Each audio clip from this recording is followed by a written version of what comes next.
This is the Randi Rhodes Show. To speak with Randi, dial 561-270-3844. That's 561-270-3844. For people who haven't been following this, if you want to know why there's a hair on fire reaction to this, if you haven't been following every interstitial, incremental bit of progress here, the important question here is not whether the Supreme Court is going to decide that Donald Trump and all presidents are immune from prosecution for things crimes they committed while they were president. I mean, it would be fully insane for them to actually side with Trump here, right? Remember, this is the case where Trump's lawyer was asked by Judge Florence Pan in the appeals court, are you telling me that this guy that a president could order the assassination of his political rivals and there could be no prosecution for that?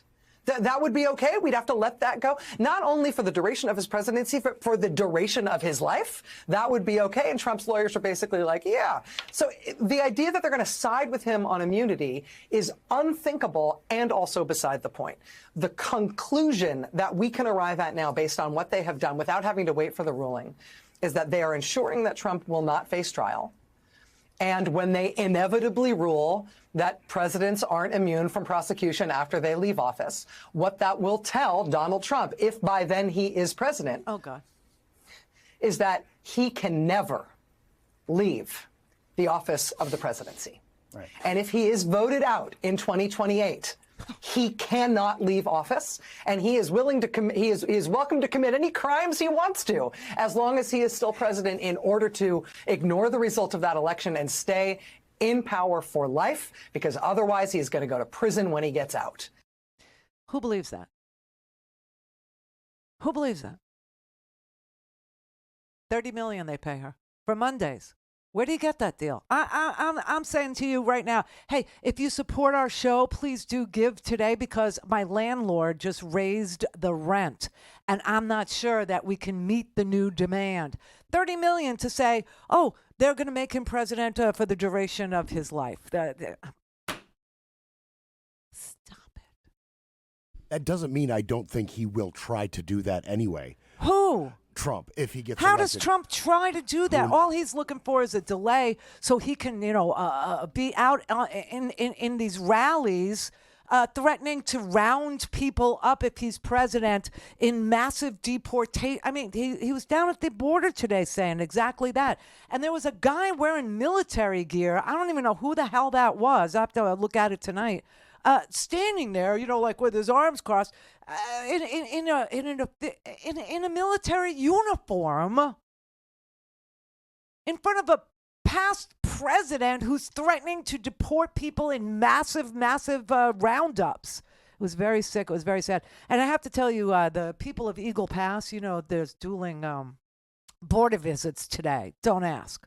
So Biden went to Brownsville, which is, below San Antonio, down at the bottom there.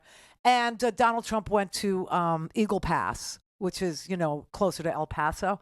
And so they were separated by hundreds of miles. But they had these dueling appearances, at the border. And the people who live in Eagle Pass wanted Trump to know, you're not welcome here.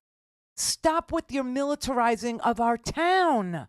It's difficult for us to live here, and you're making it really scary. A lot of the people here from Eagle Pass have opinions about the president stopping by. Some of them are for his visit, others are against. A community group had a press conference today about their thoughts. Take a listen. Mr. Trump, change your ways, because what you're doing is you're hurting the people that need the most help. Our community, if you were to study the demographics, it's not easy. It's not easy being on the border. And this unwanted attention, this unwanted militarization of our community is unwelcome. You are not welcome. You're not welcome. I mean, they're trying to tell him, we don't want this militarization. We don't want you standing there with, guys in freaking military uniforms threatening to deport our neighbors. Okay, we know where we live. We know what we're up against. We need Congress to act. Okay, we need Congress to give money to the current president so the current president can hire more judges to hear asylum claims much more quickly. We need money for more detention beds so people can make their claims of asylum, be held, in safe environments, and have the judges hear their cases while they're still in a bed, while they're still housed here. Do you know what I'm saying? It's, president for life. Are you? I don't know. I don't know where that came from, honestly. But there are many people who have had a million opinions about this. I mean, they were all across the board last night.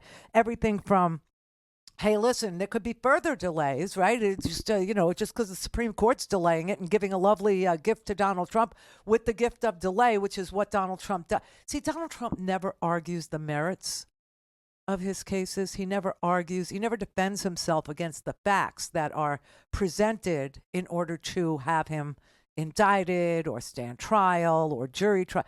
No, because he can't, because he did do the things that he's being accused of doing, and they are in violation of our law.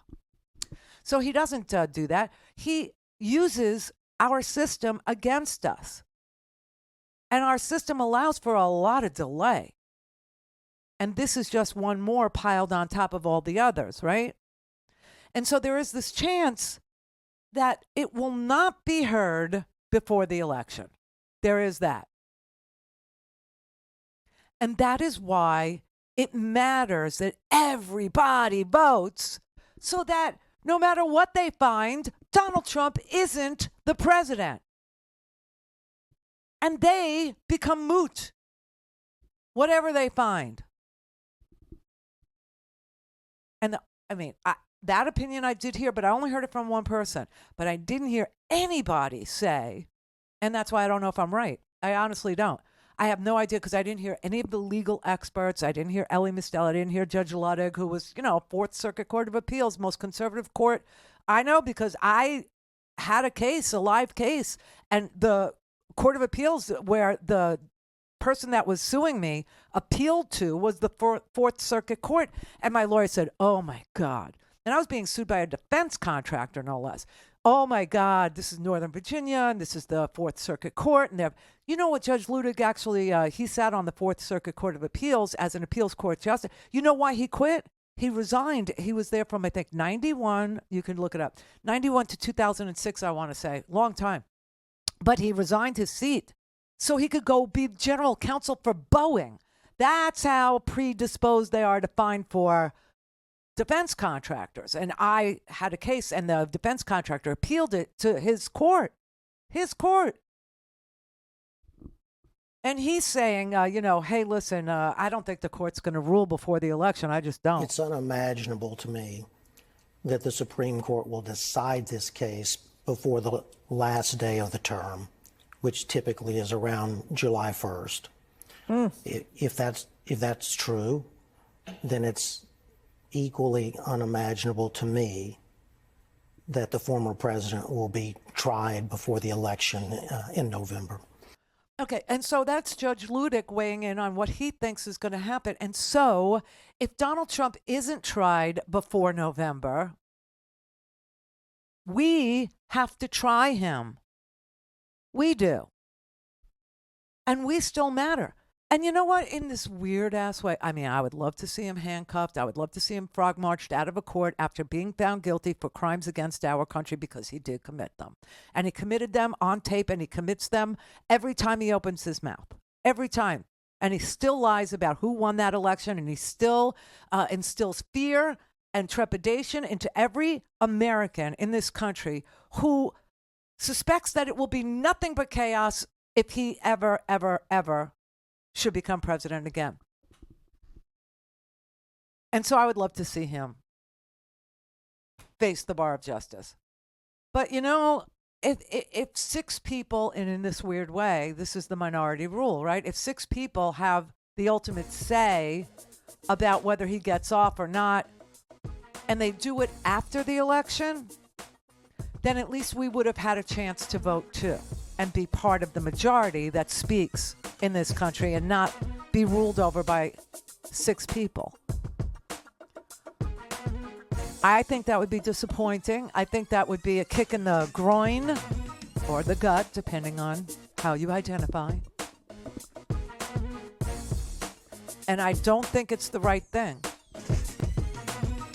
But I have a funny feeling that the Supreme Court is only hearing this one question about whether or not he enjoys any immunity to settle a conflict that they think is coming. But again, nobody else has said that. So I could be wrong. But if he loses, we all win.